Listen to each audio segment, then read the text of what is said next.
지난주에 우리 성도의 가정이 아니고 그 기업에 신방을 했는데 뭐 이런저런 얘기하다가 갑자기 회사 직원 한 사람이 퇴사를 하게 됐대요. 뭐 말렸는데 뭐 가겠다 그러니까 어쩔 수 없이 퇴사 처리를 하고, 그리고 새로운 사람을 뽑게 됐는데 깜짝 놀란 게 두 가지를 얘기를 하더라고요. 먼저 이제 그 인터넷에다가 채용 공고를 딱 올리자마자 1시간도 채 안 됐는데 한 30개 가까이 이력서가 쭉 자기한테 접수가 되더래요. 그래서 깜짝 놀랐대요. 뭐 이렇게 이력서가 빨리 이렇게 접수가 되나. 1시간도 안 됐는데. 그래서 그렇게 그것 때문에 첫 번째 놀랐고요. 그리고 두 번째 놀란 것은 그 30명 정도의 사람 중에 자기가 찾는 사람이 없더래요. 이게 많이 30장은 들어왔는데 자기가 찾는 사람은 없었다. 그리고 맨 마지막에 이제 어떻게 해서 정말 좋은 사람 만나게 됐다 해서 결국 한 사람을 채용했다는 얘기를 들었습니다. 제가 그 얘기 들으면서 그런 생각 들었어요. 우리가 세상에 많은 교회와 또 교인들이 있잖아요. 성도들이 있는데 과연 하나님이 찾는 교회, 하나님이 찾는 성도는 얼마나 있을까? 성경에 보면 찾는다, 우리 하나님이 찾는다는 표현이 있어요. 크게 보면 두 가지죠. 요한복음 4장에 보면 누구를 찾는다? 예배자를 찾는다. 예배자를. 여러분, 찾는다, 하나님이 찾는다 했을 때 우리처럼 몰라서 찾는 게 아니고 능력이 없어서 찾아다니시는 분이 아니고, 성경에서 찾는다는 것은요, 그만큼 사람이 없다라는 겁니다. 그래서 하나님이 희귀하기 때문에 그런 사람을 찾는 거예요. 그래서 찾는다는 표현은 없다는 거예요. 예배자를 영과 진리로 그러니까 예배를 드리는 예배자들은 많지만 정말 하나님이 찾는 예배자는 별로 없다는 거죠. 그래서 하나님이 찾는데 많으면 왜 찾겠어요? 안 찾는 거죠. 희귀해요. 별로 없어요. 그래서 하나님이 찾는다는 거죠. 또 한 사람이 바로 하나님은 일꾼을 찾는다 그래요. 일꾼을. 그죠? 일꾼, 추수할 일꾼을 찾는다. 역시 마찬가지입니다. 많은 사람들이 있지만 일꾼이 없기 때문에, 적기 때문에 하나님은 찾는다라고 말씀을 하고 있습니다. 저는 오늘 저와 여러분이 하나님이 찾으시는 예배자 되기를 바랍니다. 그죠? 많은 사람들이 예배하지만 그게 아니라 한 사람, 정말 하나님이 찾는 예배자. 많은 사람이 있지만 하나님이 찾는 일꾼, 그 일꾼이 되셔야 돼요. 우리가 다음 주에 중직 피택을 앞두고 하나님이 찾는 일꾼이라는 큰 주제로 함께 나누고 있는데, 오늘 두 번째 시간입니다. 여러분, 고린도 교회는 사도 바울이 2차 전도 여행할 때 바울이 두 번째로 오래 머물러서 있었던 곳이 고린도입니다. 1년 6개월, 18개월 정도를 고린도 지역에 있으면서 복음을 전했어요. 그리고 교회를 개척했고 교회가 잘 세워지고, 그 후에 유대 성경학자인 아볼로를 바울의 후임자로 세워서 고린도 교회에서 목회를 하게끔 했습니다. 자, 그런데 고린도 교회 아주 부흥도 있고 어마어마한 하나님의 은사와 풍성한 역사가 있었는데 문제가 생겼어요. 사람들이 많아지면서 나는 바울 스타일이 좋다. 전도자 스타일이고 열정적이고 이런 바울 스타일이 좋다. 또 이제 아볼로가 목회를 한참 해서 또 교회가 튼튼히 세워지니까 또 어떤 사람은 나는 학자 같은 아볼로 스타일이 좋다. 조용하고 하나님 말씀을 조목조목 잘 가르치는 아볼로 같은 스타일이 내 스타일이다. 심지어는 와보지도 않았는 베드로, 예수님의 수제자였던 베드로, 어부였지만은 거칠게 하나님의 복음을 전하는 나는 베드로 같은 스타일이 좋다. 심지어 그리스도가 좋다. 그리스도 파로. 이렇게 각파가 나눠진 거예요. 자기의 어떤 성향과 자기의 어떤 은사대로 이게 파가 나눠져 버린 겁니다. 그래서 사도 바울이 그렇게 되면 안 된다. 왜냐하면 그 파를 나눌 때 어떻게 했냐면 자신들이 갖고 있는 기준에 의해서 교회의 지도자를, 바울 같은 사람이 좋아요, 나는 학자 같은 아볼로가 좋아요, 또 뭐 베드로 같이 그냥 막 거칠지만 또 그런 스타일이 좋아요, 이렇게 나눠져 버린 거예요. 근데 이것은 이렇게 하면서 자기가 판단하고 저울질해서 그 지도자들 팔을 만들어서 교회를 분당시키는 아주, 여러분, 하나님이 가장 제가 볼 때 싫어하는 게 뭐냐면은, 그리고 가장 사탄은 좋아하는 게 뭐냐면 교회를 분당하는 겁니다. 분파시키는 거, 파당을 만드는 거, 우리 세력화하는 거, 그죠? 우리 세력이야, 이쪽 세력이야, 이쪽 세력이야 하면서 하는 것은 성경적이지도 않고, 그것은 반드시 사단의 역사가 있어요. 그래서 바울은 이런 걸 향해서 뭐라고 하냐면 영적인 교만이다 라고 얘기해요. 너희가 왜 지도자들을, 하나님이 세우신 종들을 판단하냐. 보세요, 3절 4절 한번 볼까요? 너희에게나 다른 사람에게나 판단받는 것이 내게는 매우 작은 일이라. 나도 나를 판단하지 않는다.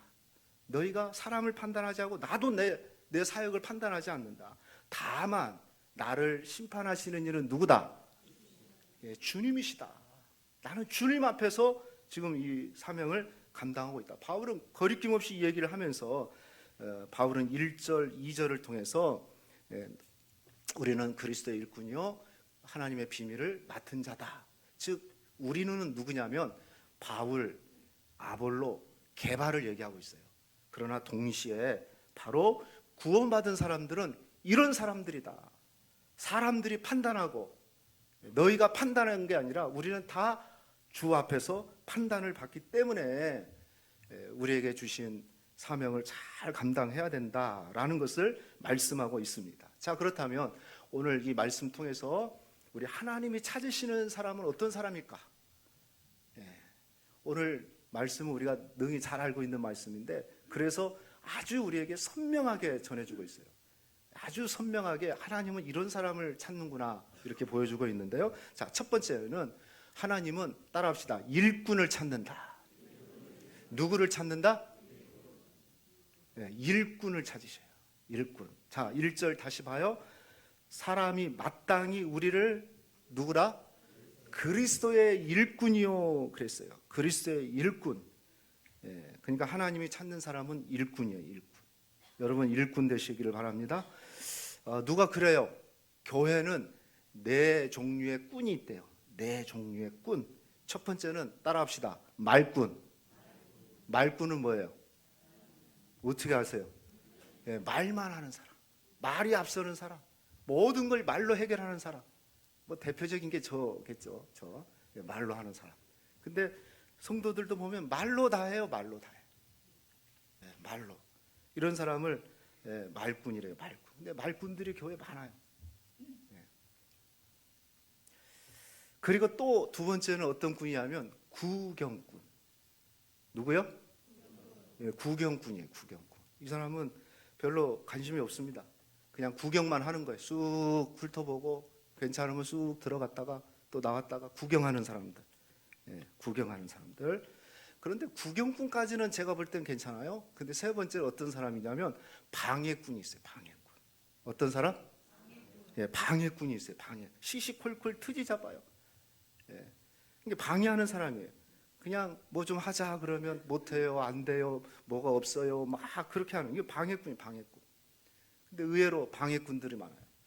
여러분 한번 생각해. 저도 이 말씀 생각하면서 그랬어요. 아니, 말씀 생각할 때가 아니라 가끔 우리 선배 목사님들이 그래요. 목사님 물어봐요. 이렇게 해서 이러면 참 안 돼요. 이렇게 그러면 야, 방해만 안 해도 감사한 줄 알아.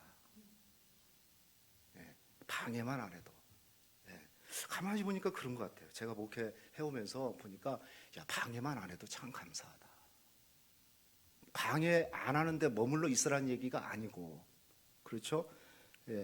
일은 안 해도, 방해만 안 해도 괜찮아요. 어차피 교회라는 이 조직도 사람들이 있기 때문에 제가 볼 때는 80-20 그 원리가 적용될 것 같아요. 파레토의 법칙이라고 20%의 일꾼들이 결국은 80%를 끌어가는 거예요.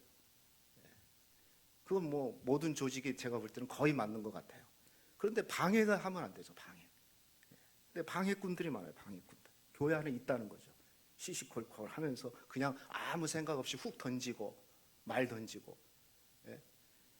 제가 문득 생각이 나요. 제가 어렸을 때 참 그 기억이 아주 선명해요.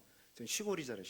시골인데 이렇게 골목을 가는데 항상 보면 저쪽 우리 옆집에 소마구 옆에 쥐구멍이 하나 있었어요. 이렇게 길 같아. 딱 쥐구멍이 있는데 보면 쥐가 나왔다가 들어가고 나왔다가 들어가요. 초등학교 때인가 중학교 때인가. 근데 돌을 하나 나왔길래 제가 그냥 농구하듯이 후 던졌는데 탁 맞은 거예요. 근데 그거 맞고 그냥 막 기절을 하더라고. 야, 그래서 누군가 던진 돌이 저렇게, 저는 정말 뭐 조준해갖고 맞으면 안 맞아요. 근데 그냥 후 던졌어요. 농구하듯이 후 던졌는데 그냥 휙 떨어져서 탁 맞았는데 지금도 제가 그 쥐가 막 떨고 있는 생각이 난다니까요. 그래서 이제 설교 시간에 이게 생각나는지 모르겠어요. 예, 그런 거예요. 그냥 누가 훅 던지는 말 한마디가 어떤 사람에게는 큰 상처가 되는 거예요. 아무 생각 없이 뭐 왔다 갔다 하는 쥐였는데, 시골에 얼마나 어렸을 때 쥐가 많아요. 후 던졌는데 탁 맞은 거야. 예. 여러분, 그런 사람이 있어요. 우리는 함부로 얘기하면 안 되죠. 그런데 또 한 사람, 그래서 어떤 사람이냐, 네 번째는 바로 일꾼이다. 일꾼. 교회는 방해꾼, 구경꾼만 있는 게 아니라, 말꾼만 있는 게 아니라 일꾼이 있다. 그래서 오늘 말씀에 너희는 그리스도의 일꾼이다. 따라합시다. 그리스도의 일꾼. 그런데 이 일꾼이라는 단어가 상당히 좀 우리가 좀 중요해요. 사도 바울이 이 단어가 뭐냐면 히페레타이라는 헬라어인데, 이건 히포라는 밑에서 에레타이라는, 이것은 노를 젓는다는 거예요. 이게 합쳐진 단어인데 뜻이 뭐예요? 배 밑에서 노를 젓는 사람, 노예를 얘기하고 있어요. 여러분 영화 같은데 배너인가요? 그 영화 보면은 그 예전에 고대의 그 전투하면 밑에서 배를 젓는 사람이 있어요. 노를 젓는 사람. 이 사람들은 아무것도 안 보여요. 앞도 안 보여요. 그냥 자기 앞에 있는 노만 딱 들고 있는 거예요. 그리고 위에서 선장이 말하면 감독관이 저라, 뒤로 가라, 옆으로 가라 하면은 그 말에 순종하는 사람. 그 단어가 뭐냐면은 저 단어예요. 히페레타이. 이게 일꾼이에요, 일꾼. 그냥 일꾼 하니까 막 대단한 사람을 얘기하는 게 아니고 한마디로 말하면 노 젓는 사람이래요. 노 젓는 사람. 보이지 않는 저 배 밑에서 비천하게 지금 노 젓는 사람. 오직 노만 젓고 선장의 말을 기다리면서 앞으로 하면 앞으로 가고 뒤로 하면 뒤로 져라 하면 뒤로 젓는 그 사람이 바로 그리스도의 일꾼이라는 거예요. 배 밖에는 아무것도 안 보여요. 오직 이 일꾼이 할 것은 선장의 말만 들을 뿐이고 그 말에만 순종해야지 살 수 있는 겁니다. 자기 생각대로 행동하면 안 돼요. 그렇죠. 예? 자기가 하고 싶은 대로 하면 안 돼요. 선장이 지시에 따라서 해야 되는 거죠. 그럼 왜 사도 바울이 하필 일꾼이라는 거, 우리는 그리스도의 일꾼, 이게 자기 자신을 얘기하는 거거든요. 왜 하필 저렇게 좀 밑바닥에 있는 단어를 썼을까? 그리스도의 일꾼 그러면 좀 세상이 막 엄청난 단어를 쓰면 좋을 텐데, 그것은 무슨 얘기일까요? 자기 자신도 그리스도의 노예고 노 젓는 사람이고, 아볼로도 그렇고 베드로도 그런 사람이다. 너희도 그리스도의 일꾼으로 저 배 밑에서 노를 젓는 사람이라는 것을 지금 말씀하고 있는 겁니다. 너희도 이런 그리스도의 일꾼이 되라 라는 사도 바울의 강력한 권면의 말씀이죠. 이 고린도 교회가 막 은사 받고 사람 부흥하고 그러니까 스스로 자기들이 뭐 하는 줄 알고 막 교만한 거예요. 6절 말씀 보니까 그래서 너희는 교만하지 말라고 사도 바울이 권면하고 있어요. 사랑하는 성도 여러분, 우리는 누굽니까? 그리스도의 일꾼입니다. 그냥 일꾼이 아니고 저 배 밑에서 노 젓는 사람들, 노 젓는 사람, 아무도 보여주지 않고 선장의 말만 하는 사람들, 말에 순종하는 사람들. 그게 사도 바울이었고, 그게 아볼로였고, 그게 게바였어요. 베드로였어요. 너희도 그리스도의 일꾼이다. 그래서 교회는 이런 일꾼들이 필요한 거예요. 여러분 좀 신기하지 않으세요? 뭐가 신기할까요? 교회는 고령화되고 있고 이렇게 연세들이 많아지고 있어요. 그러니까 지금 이게 상당히 뭐 우리 교회만 그런 게 아니라 한국 교회가 전체적으로 그런 거예요. 근데 여러분, 나는 전혀 교회 일을 하지 않는데 교회가 돌아가지 않습니까? 그렇잖아요. 나는 한 번도 밥을 만든 적이 없는데 밥을 지금 안 먹은 적이 없잖아요, 우리 교회. 그렇잖아요. 여러분, 그건 무슨 얘기일까요? 보이지 않는 곳에서 누가 지금 노를 젓고 있는 거예요. 누가 젓고 있기 때문에 그 배가 항해하면서 가는 거예요. 내가 안 하기 때문에 안 하는 게 아니라고요. 누군가가. 보이지 않는 곳에서 묵묵히 하나님의 말씀을 순종하면서 하고 있는 사람이 있기 때문에 배는 앞으로 가고 뒤로 가고 전투함이 돼서 싸우는 겁니다. 그래서 하나님이 원하시는 거, 먼저는 저와 여러분이 그리스도의 일꾼이 되시기를 축복합니다. 그리고 우리 교회 그런 일꾼을 찾는다는 거예요. 많지 않아요. 많으면 아까도 얘기했지만 찾지 않습니다. 많은데 왜 찾습니까? 없어요. 드물어요. 희귀해요. 그러니까 그런 일꾼 좀 찾기를 주님이 원하는 거죠. 저는 우리 교회에 그런 일꾼이 세워지기를 주의 이름으로 축원합니다. 두 번째, 하나님이 찾는 일꾼은 청지기를 찾아요. 청지기. 해볼까요? 청지기. 자, 1절 같이 읽어요. 시작. 사람이 마땅히 우리를 그리스도의 일꾼이요 하나님의 비밀을 맡은 자로 여길지어다. 여기 보니까 하나님의 비밀을 중요한 건 맡은 자, 오이코노모스라는 단어입니다. 이것은 소위 말해서 청지기, 관리자, 감독자 뭐 이런 뜻이 있어요. 그러니까 무슨 얘기냐면 청지기는 주인이 맡겨진 그 집과 재산을 관리하는 사람이에요. 집 전체를 돌보는 사람이에요. 우리 대표적인 사람이 하나 뽑는다면 요셉을 얘기할 수 있어요. 요셉. 창세기 39장 4절 보세요. 요셉이 그 주인에게 은혜를 입어 섬김에 그가 요셉을 누구로? 가중총무로 삼고 자기의 무엇을요? 소유를 다 그의 손에 뭐했다? 위탁했다. 그의 모든 재산을 가중총무로 삼아가지고 그의 모든 소유를 그의 손에다가 위탁, 맡겼다 이 말이에요. 청지기가 돼서 관리하도록 했다는 거죠.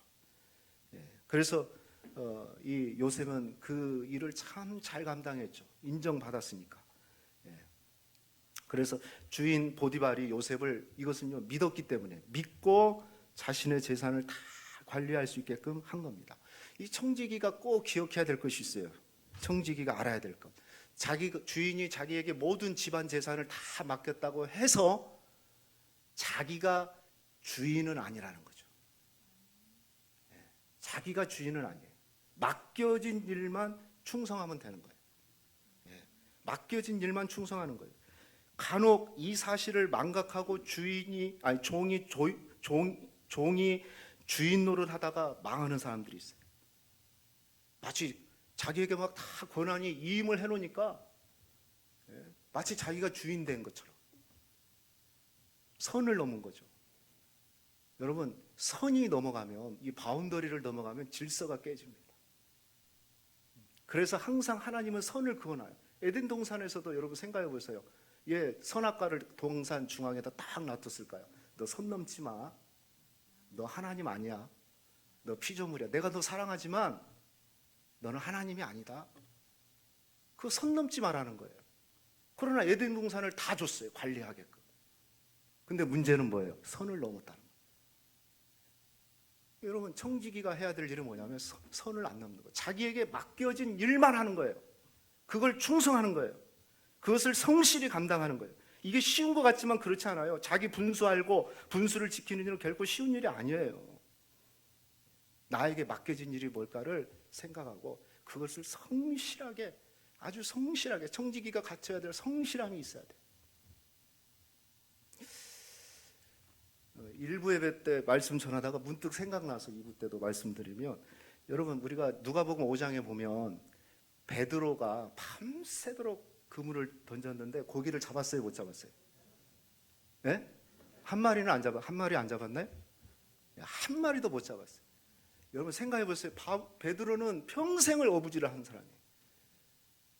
그런데 그래서 하나님이 밤새도록 해도 한 마리도 못 잡았어요. 예수님이 그에게 찾아가가지고 깊은 데로 그물을 던져라. 그러니까 막 그물이 찢어지도록 잡았습니다.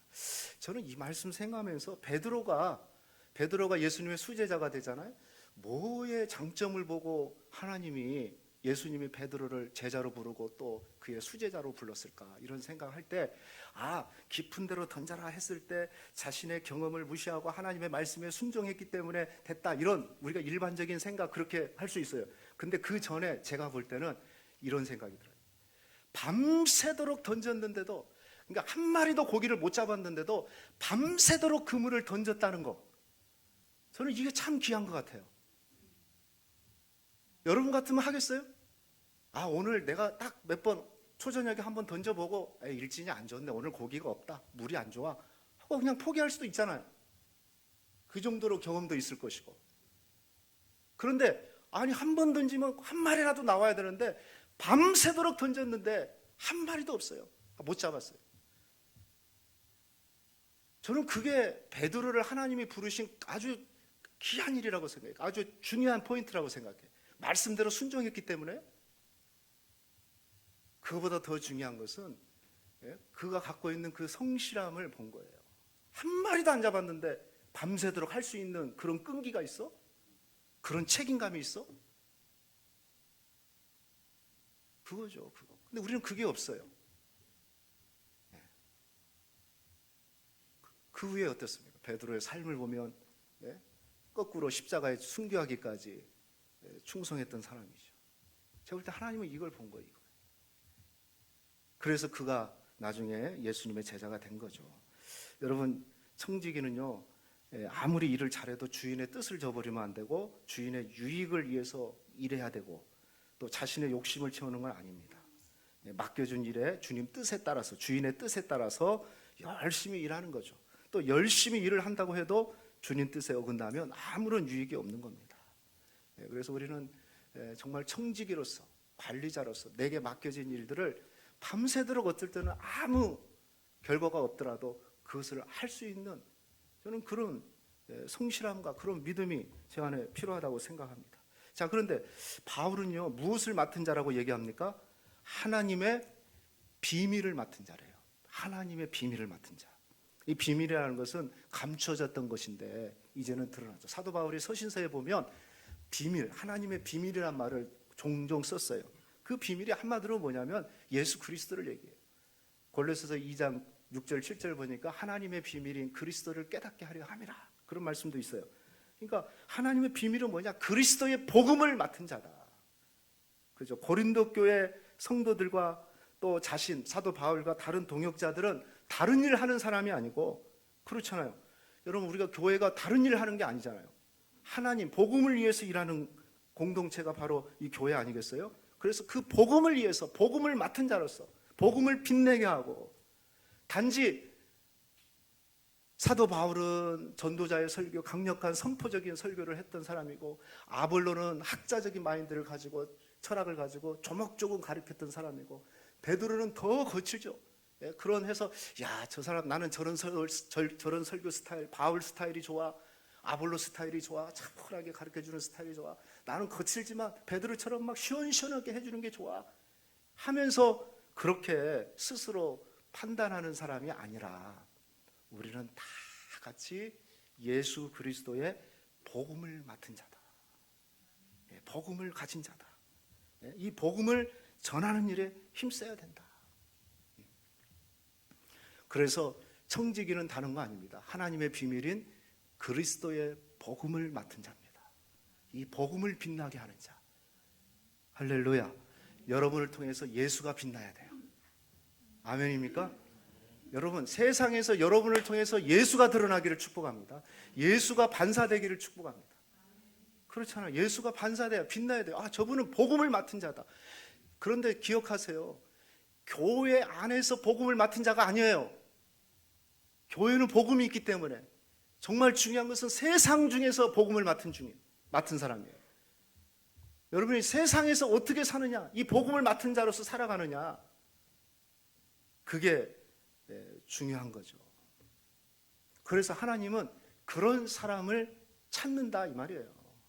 그리스도의 복음을 맡은 자. 그 복음이라면 어떤 일, 밤새 붙들고 전할 수 있는 사람, 그 복음을 전하는 일을 생명처럼 여기는 사람. 여러분, 하나님은 세상에 찾는 그 일꾼의 기준이 아니에요. 뭐 얼마나 배웠냐, 똑똑하냐, 지혜가 있느냐, 뭐 어떤 배경을 가졌느냐. 물론 전혀 무시될 수 없는 상황일 수도 있습니다. 그런데 성경에, 고린도서에 보면 이런 말씀 있죠. 고린도전서 1장 27절 28절 보세요. 하나님께서 세상에 미련한 것들을 택하사 지혜 있는 자들을 부끄럽게 하려 하시고, 세상에 약한 것들을 택하사 강한 것들을 부끄럽게 하려 하시며, 하나님께서 세상에 천한 것들과 멸시받은 것들과 없는 것들을 택하사 있는 것들을 폐하려 하신다. 우리는 앞에 게 다 기준이잖아요. 근데 하나님은 그렇지 않아요. 하나님이 찾는 사람은 그런 사람이 세상의 기준이 아니에요.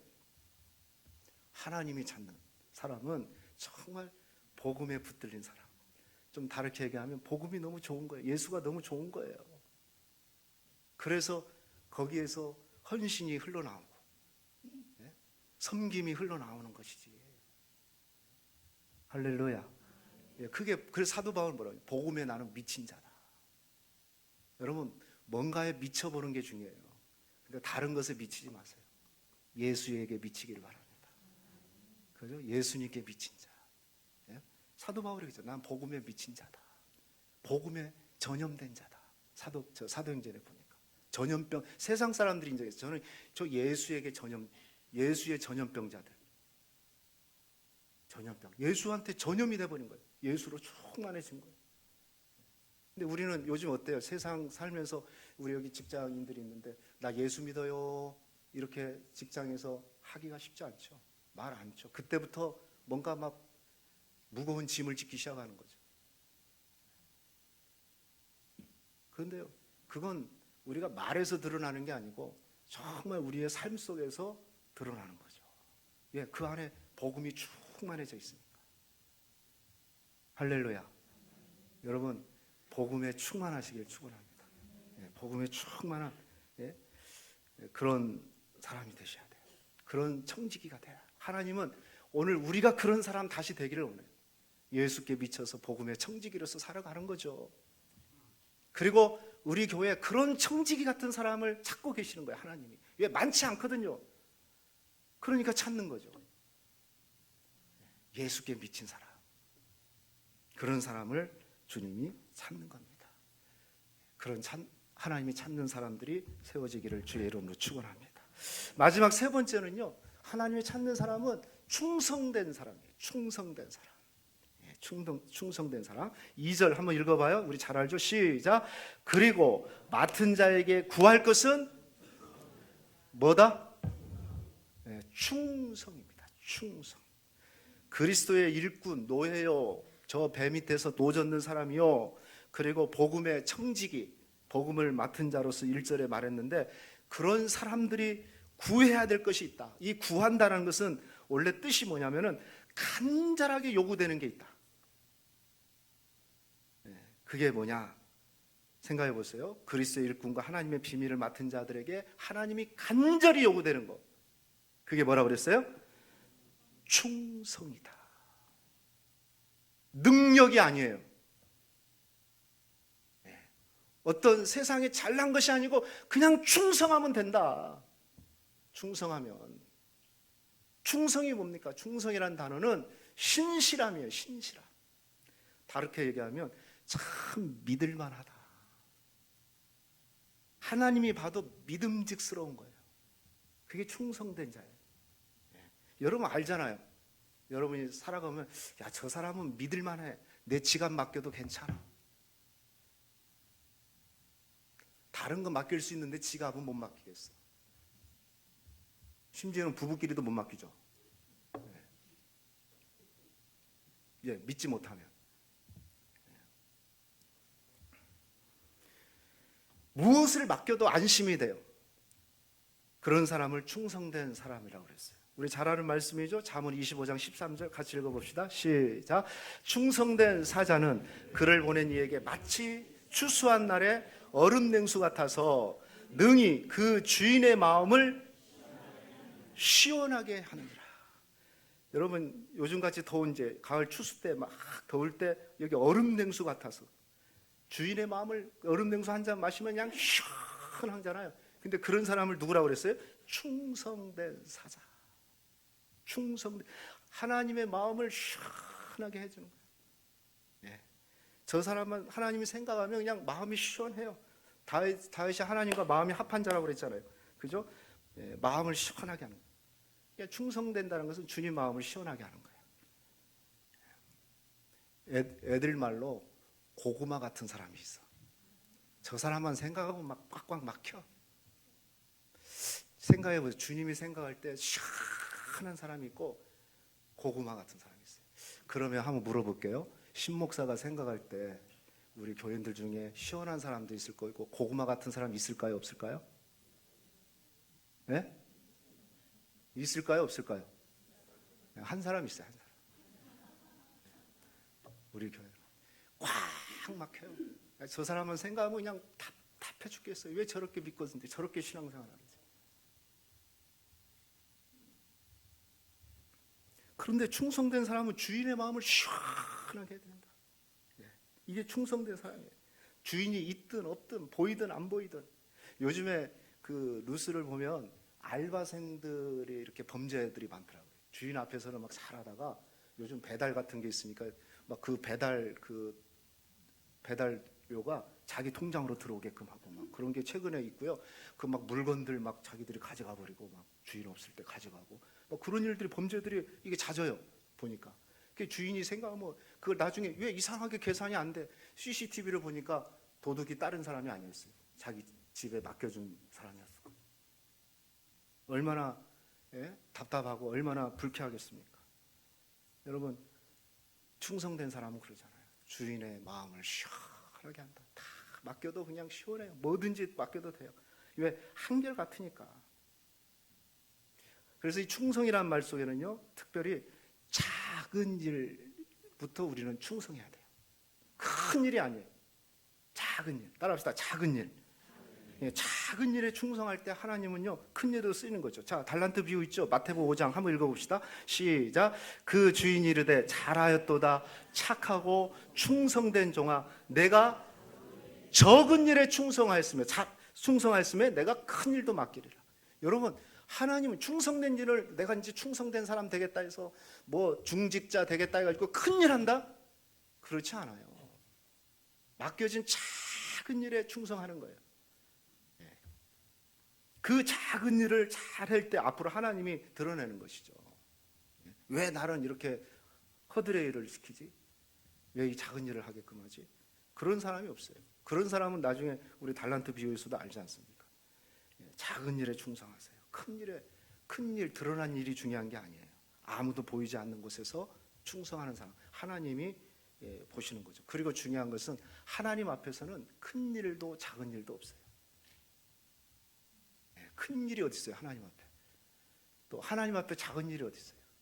그런데 내가 하나님께서 내게 맡겨진 일을 충성되게 감당할 때 나중에 보면 하나님이 그걸 보시고 오늘 말씀에도 축복해 주신 것처럼 또 그걸 통해서 하나님이 쓰시는 거예요. 할렐루야. 여러분 다윗이 골리앗을 무너뜨렸던 것은 뭐로 무너뜨렸어요? 물맷돌로 무너뜨렸어요. 물맷돌. 다윗은요 그 물맷돌 연습을 어떻게 했냐? 우리에게 물맷돌이 있어야죠. 물맷돌. 여러분 물맷돌 있어요? 한번 옆 사람 한번 물어봐요. 우리 집사님 물맷돌 있으세요? 한번 물어봐요. 사탄이 공격할 때 우리가 이길 수 있는 물맷돌이 있냐고. 물맷돌. 그러니까 우리는 다 물맷돌 하나 정도는 가지고 있어야 되거든요. 근데 다윗이 그 물맷돌을 어떻게 무장했어요? 막 어디 학원 다녀서 물맷돌 던지기 훈련했습니까? 누구한테 선배로부터 물맷돌 던지는 거 연습해가지고 받아가지고 골리앗 그 서브 썼습니까? 아니에요. 평상시 목동으로 일하고 있을 때 양을 지키면서 양 한 마리 지키면서 이리들이 왔을 때 그 물맷돌로 양을 지켰던 겁니다. 성실하게 그 물맷돌로 하나님이 주인이 맡겨놓은 아버지가 맡겨준 그 양 한 마리 지키기 위해서 평소에 훈련했고 평소에 그 썼던 그 일을 가지고 하나님은 골리앗을 쳐부수는 나라가 이기지 못하는 이스라엘 군대가 이기지 못하는 그것을 쳐부순 거예요. 무슨 얘기하고 싶은지 아세요?